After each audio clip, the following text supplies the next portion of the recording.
Hey guys, I'm back with my next installment of Paul Bocian's Top Rappers.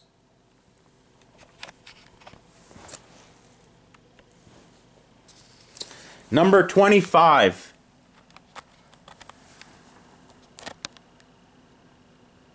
Number 25. Number 25 is Slug of Atmosphere. Slug of Atmosphere. He is also a member of the group Felt and was formerly a member of the side project groups the Dynospectrum and Deep Puddle Dynamics. Slug is from Minnesota. He is from Minneapolis, Minnesota, USA. His group mate in Atmosphere is Ant, like the bug, Ant. Ant is the DJ and producer of the group. Slug was also, as I mentioned, a member of the indie or underground hip-hop side project groups, the Dynospectrum and Deep Puddle Dynamics. These side projects only released one album a piece, so they only released one album each. These albums are considered to be alternative hip-hop classics. So the Deep Puddle Dynamics and the Dynospectrum album are widely considered to be alternative or indie hip-hop classics. In the year 2000, Slug and Murs of the Living Legends, or Living Legends, Murs of Living Legends, formed an ongoing side project called Felt. You know, like F-E-L-T, Felt. Felt has released 3 studio albums and 2 EPs as of 2009. Slug and Murs plan to release more material in the future as part of the group Felt. I consider Slug to fall into the category of nerd rap. So he falls into the category, in my opinion, of nerd rap. By that, I mean that Slug's lyrics speak from a white male perspective that is working class or middle class, and that his lyrics are not considered hardcore or street. They are not. His lyrics are not considered hardcore or street hip hop. So he is not hardcore and he is not street hip hop. He is nerd rap. Sometimes you can call it indie rap or alternative hip hop, in my opinion. Nerd rappers, as I call them, have softer lyrics than hardcore, street-themed, and testosterone-driven MCs like Virtuoso. And I've mentioned Virtuoso in my last video installment. I will mention the term nerd rap a few times again as I go down my list. Slug is a very, very skilled MC within his domain of nerd rap. So he's a very, very skilled nerd rapper. A very, very skilled nerd rapper. I also like the fact that his material as part of Atmosphere in the last 10 years is very positive themed. I find this refreshing because both underground and mainstream hip-hop often have lyrics which are hardcore or gangster, and these lyrics often promote violence, sexism, materialism, drug use, alcoholism, and egotism. big egos, egotism, big egos. So that's to me that's refreshing about indie rap, alternative hip hop, or nerd rap. And Slug is one of the masters of nerd rap. Okay, on to the next guy.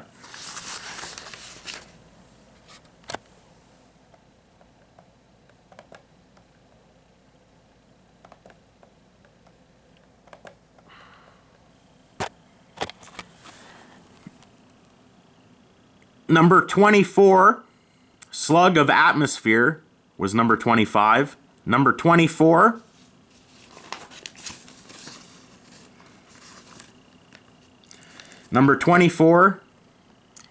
is Cage from Orange County, New York, USA. So number 24, scratch that. Number 24, 24 is Cage from Orange County, New York, USA. He is at number 24. His real name is Chris Palco. His real name is Chris Palco. He used to be billed as Cage Kennels. From 1994 to 1995, he also called himself Mudbone. So he called himself Mudbone or Mud Dog. Much more recently, Cage has invented an alter ego persona called Sam Hill. He has been associated with Eastern Conference Records and Definitive Jux Records for years.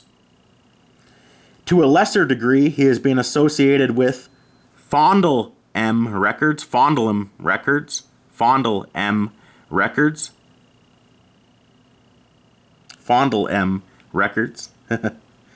Funny name there. Fondle M Records, Raucous Records, and Rhymesayers Entertainment. To a lesser degree, he has been associated with those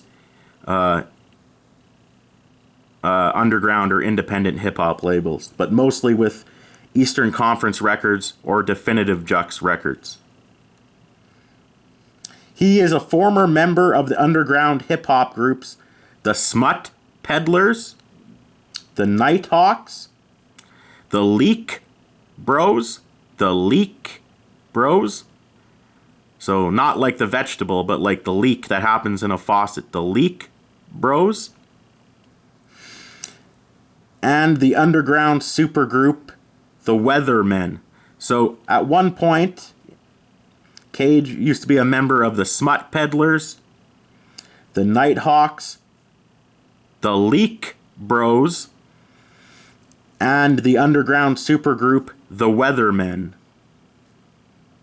Cage made his first notable appearance on the 1993 Pete Nice and DJ Richie Rich album, Dust to Dust. Pete Nice and DJ Richie Rich were former members of the legendary hip hop group,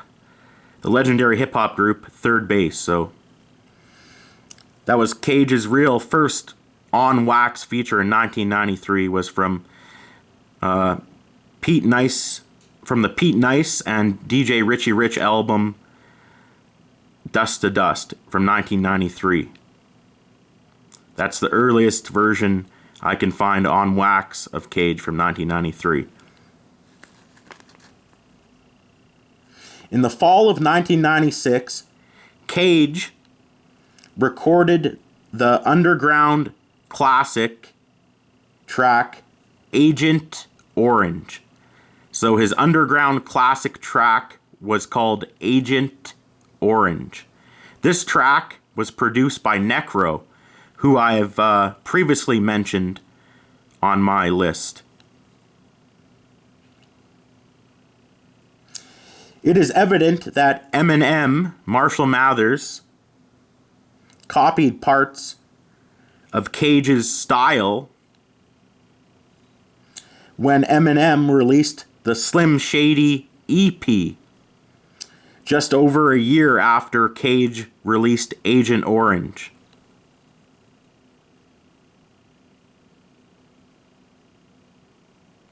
After Agent Orange was released in 1997, Cage was featured in an article in the Source Hip Hop magazine.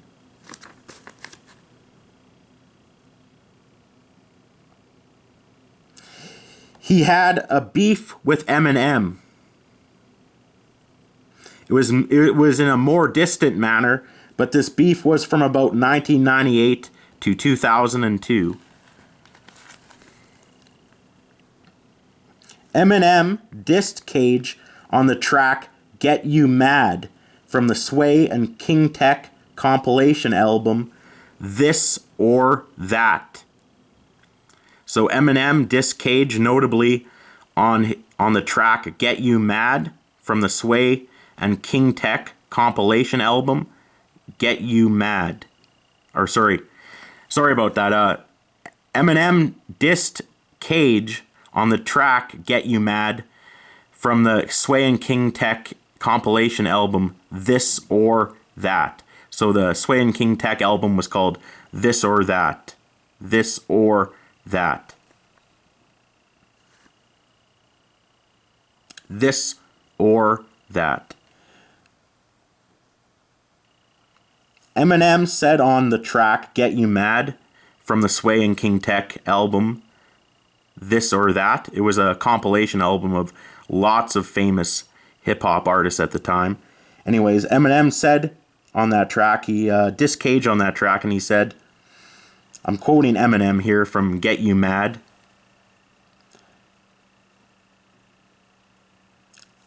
I'm waging wars, went on Cage. Sorry about that. He said, I'm waging wars, went on stage and sprayed Cage with Agent Orange, and wiped my ass with his page in the Source. So since I screwed that up, I'll say it again, what Eminem said about Cage on Get You Mad. He said, I'm waging wars, went on stage and sprayed Cage with Agent Orange, and wiped my ass with his page in the Source. Cage responded to this with his Eminem diss track, 4-letter word. So Cage's most notable Eminem diss track was called 4-letter word. And as a mistake earlier, I said Cage was number 4. He's number 24. Number 24, number 24, number 24. Not number 4. I'll get to that guy later. Number 24 is Cage. I like the track 4-letter word, Cage's Eminem diss. I especially liked it when Cage told the truth about Eminem selling out his past Christian beliefs.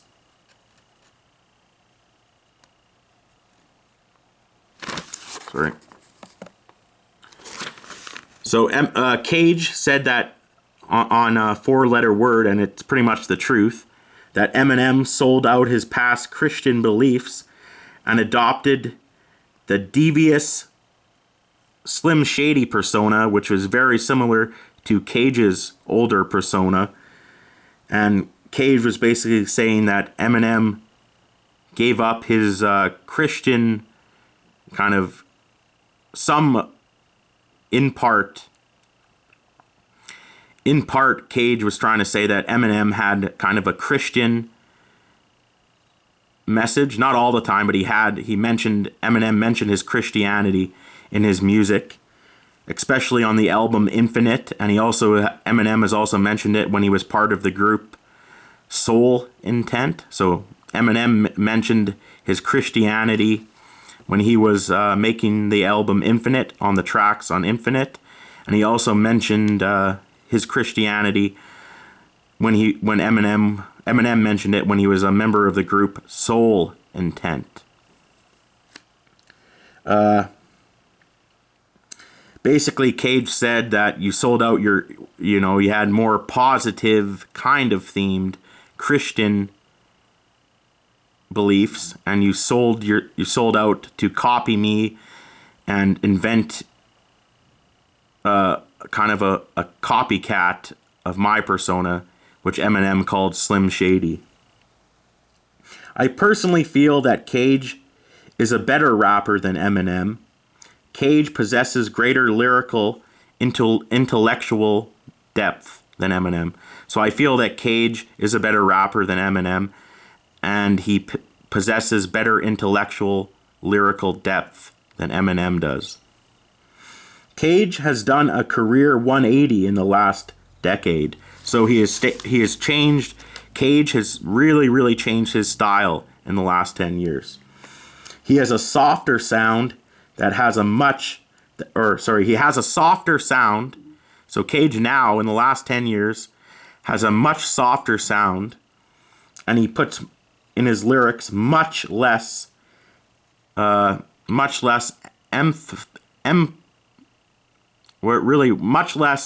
he talks really much less about brutality and violence in his lyrics. So Cage has done a career 180 in the last 10 years, and he doesn't mention as much, not nearly as much, when he was doing his Cage Kennel stuff, violence and brutality. So Cage has a much softer sound now, and he does not reference violence and brutality as much in his lyrics. His current style could be called indie or alternative rap. So he's more indie or alternative rap now, Cage is. This change is still evident on his last full-length album, which he released in 2013, and the name of Cage's last album is Kill the Architect. Kill the Architect was a very good indie hip-hop album. I really liked it. I own it. You should buy it on physical or digital format. Cage says that he will... I've recently read earlier this year that Cage has said that he will retire from making music in the next 5 years or less. So Cage is planning to retire in less than 5 years. He wants to release a hardcore album under the alter ego Sam Hill. This Sam Hill album will be a homage to his earlier career material like Agent Orange and his first album that really received mainstream attention. It was called Movies for the Blind. So the Sam Hill album will be a homage to material like Agent Orange and the tracks on Movies for the Blind. He also plans to release one more album that has alternative or indie hip-hop content on it. I've heard that this album is supposed to be called The Revenge of Chris Palco. And as I've mentioned, Chris Palco is Cage's real name. So the alternative rap album to go with his Sam Hill album that Cage wants to put out in the next less than 5 years is supposed to be called The Revenge of Chris Palco. And as I said, Chris Palco is Cage's real name. So number 24 is Cage. At number 24 is Cage. And as I mentioned before, number 25 is Slug of Atmosphere. On to the next guy.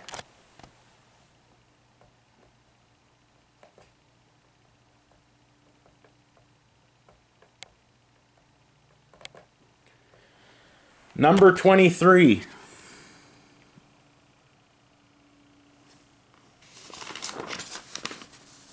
Number 23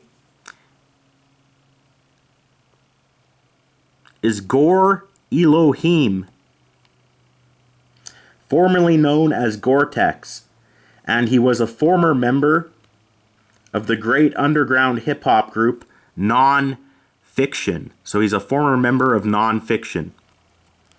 And he calls himself Gore Elohim now. He used to call himself for years Goretex. He is from the New York City, greater New York City area of the United States. His lyrics mostly are about the occult, spiritualism, science fiction topics, street life, politics, conspiracy theories, and drug use. Once again, I'll go through those again. Gore Elohim's lyrics are mostly about the occult, about spiritualism, science fiction topics, street life, politics, conspiracy theories, and drug use. He was a member of the legendary underground hip-hop group Non-Phixion, along with Ill Bill, and I will mention Ill Bill later on my in a later installment on my list, MC Search, Sabak Red, and DJ Eclipse. Gore Elohim, formerly Goretex, was a member of Non-Phixion from 1995 to 2006, when Non-Phixion sadly broke up.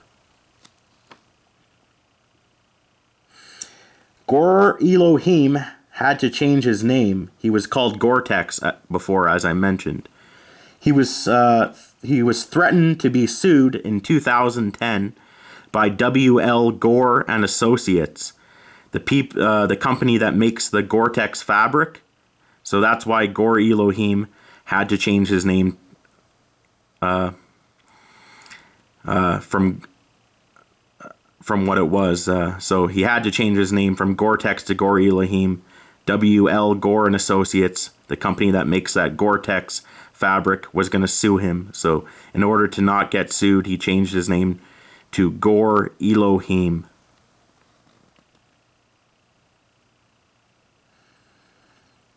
He is well known for his past work on Uncle Howie Records and Psychological Records. So the labels ran by Ill Bill and his brother Necro. Gore did an amazing track called The Big Sleep on the 2003 Psychological compilation album called Brutality Part 1. He released his first solo album, his first solo full-length album, in 2004. It was called The Art of Dying. So his first full-length solo album was called The Art of Dying. He left the Uncle Howie Records and Psychological Records camp in 2007. He then started his own record label called Super Coven Records. Jack Tripper, who I've previously mentioned in a past installment, was formerly signed to Gore Elohim's record label, Super Coven Records. In 2013, Gore Elohim released his second full-length solo album. It is called Electric Lucifer. Once again, it is called Electric Lucifer. Electric Lucifer was a very, very good album, and it showed that Gore Elohim has evolved as a lyricist and is better than ever before. I advise you guys to please buy the album Electric Lucifer on physical format or on digital format. It's a very, very good album for all you underground hip-hop heads out there. On to the next guy. And number 23, as I said, is Gore Elohim, formerly Goretex, and he was formerly a member of the great underground hip-hop group Non-Phixion. Number 23 is Gore Elohim, formerly Goretex, at number 23.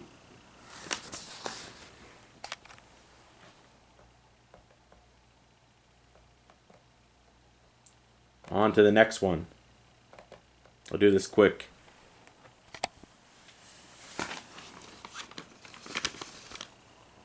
Number 22. Number 22, number 22, number 22 is Inspectah Deck of the Wu-Tang Clan. Inspectah Deck of the Wu-Tang Clan. He is from Staten Island, New York City, USA. He's out of Staten Island, New York City, USA.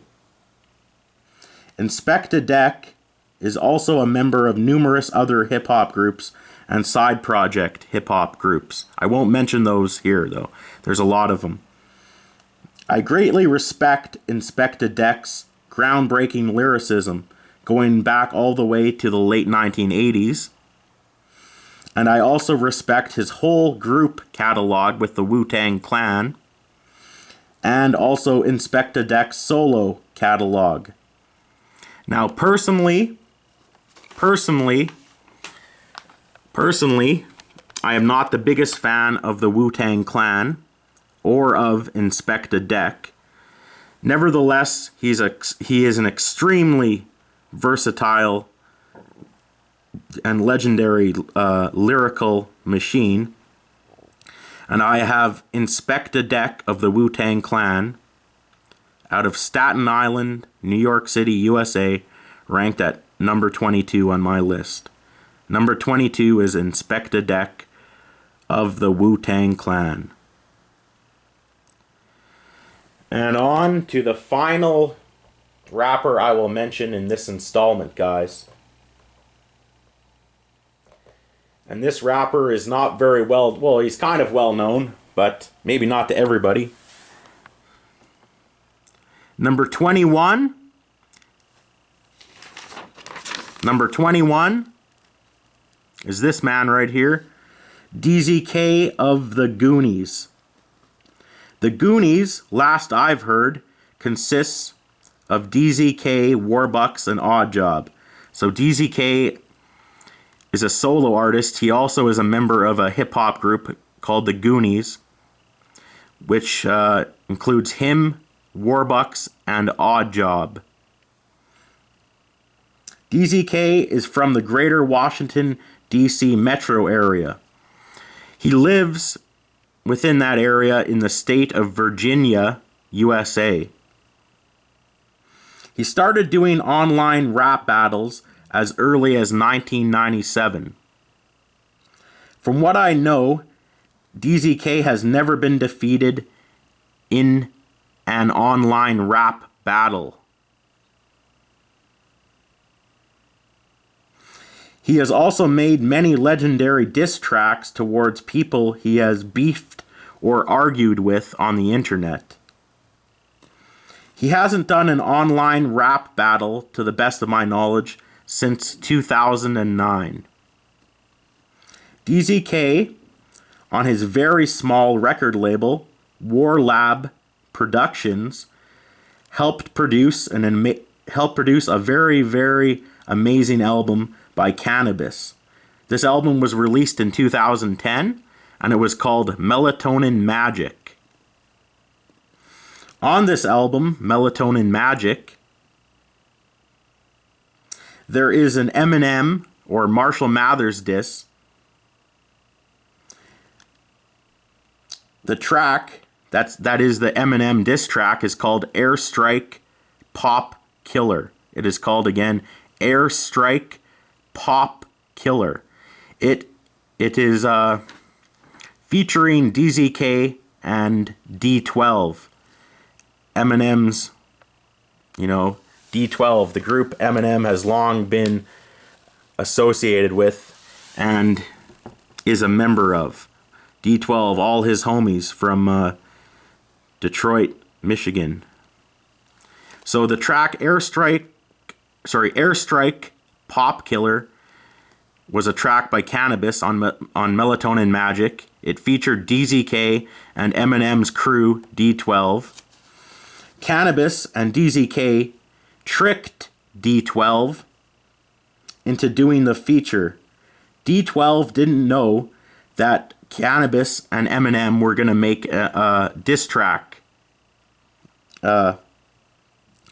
D12 agreed to send in verses to DZK and Cannabis, and they just thought it was for a regular track, a hardcore hip hop track on the album. They did not know it was for a vicious Eminem diss. Cannabis extremely badly, terribly ripped Eminem apart on that track, Airstrike Pop Killer. Now, I've heard this story, and you're going to wonder why DZK did not diss Eminem on that track as bad as he could have. And this is the story I've heard. Apparently, DZK has a fear of flying on airplanes. He had to make a short flight from Virginia to Atlanta, Georgia, to write his verse and record the track with Cannabis. Because DZK has a fear of flying, before he got in the airplane, he got drunk on booze and he got high on cough syrup. It was a very short flight, and when he met up with Cannabis in Atlanta, DZK was still drunk and high. So I've heard that's the reason why DZK's verse is on Airstrike Pop Killer dissing Eminem. The reason why they weren't as harsh as they could have been, or as vicious as they could have been, was because DZK was drunk and high when he wrote them, and he didn't put full effort into doing it. So DZK could have, and I believe he could have easily dissed Eminem a lot worse than he did on Airstrike Pop Killer. Cannabis, on the other hand, put his full effort into the diss, and Cannabis verbally slaughtered Eminem on that track.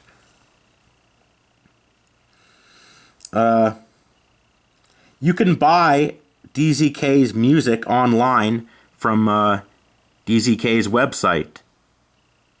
It's called dzkonline.net, I believe. He has 6 different compilation albums of solo tracks, collabs, battles, and disses for sale. I want you guys to buy all of those 6 albums. Please go to his website and buy them all. I want you to support DZK. He's a very underrated underground hip-hop artist. I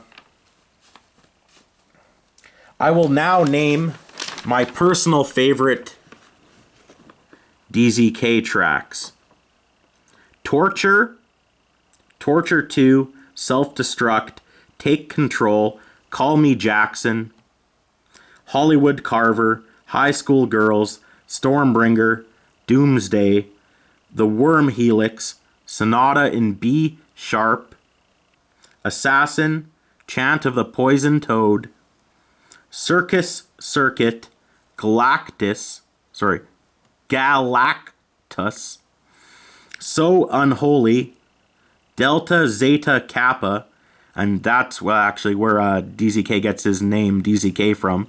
So Delta Zeta Kappa, Sickle Hammer, Vile Dialect, Treacherous Abbot, Murderous Rage, Ultra Vulture, The World Burns, The Sinister Mantis Clan, Bow Down, Surgeon General, and It's That Murderous. The last track I was going to mention is It's That Murderous. DZK has not released any new material, not even a single, in 3 years. And as I've mentioned, he hasn't done an online battle since 2009. From what I've heard, and this is rumor, but this is from what I've heard, DZK now weighs more than I do. He weighs 350 pounds, and he works in a warehouse in Virginia. I imagine he doesn't want to, if this rumor is true, I imagine that DZK doesn't want to battle or rap much anymore because of his massive weight gain. He has done some small shows with his group, the Goonies, in the last couple of months, though. And that's a good thing. Because as I've mentioned, DZK should start making more albums or more tracks. And I'm glad that he's making or doing shows with the Goonies in the last couple of months. That's a good thing. I'm also going to mention that DZK is a better rapper in every way possible than Eminem or Marshall Mathers. This is anything from lyricism to singing hooks to even production. I will also mention that I do not agree with DZK's outspoken and what I find obnoxious atheist beliefs. I have no problem with atheist or agnostic people, but sometimes as a rapper, DZK can take his atheist extremism too far. This is evidenced on his track Bow Down. So you can see how much of a outspoken atheist DZK is on his track Bow Down. So if you YouTube search DZK Bow Down, you will really see him bash religion and see how much of an outspoken atheist he really is. I should mention also that a lot of my insider info on DZK, on things about his weight gain, on the cannabis feature he did dissing Eminem, and other info I've told you about DZK. This was given to me by my old friend Corey Savoy of Georgetown, Ontario, Canada. So thank you to Corey Savoy from Georgetown, Ontario for giving me this information about DZK. So number 21 is DZK of the Goonies. And guys, I will be back in another couple weeks with my next installment of Paul Bocian's Top Rappers.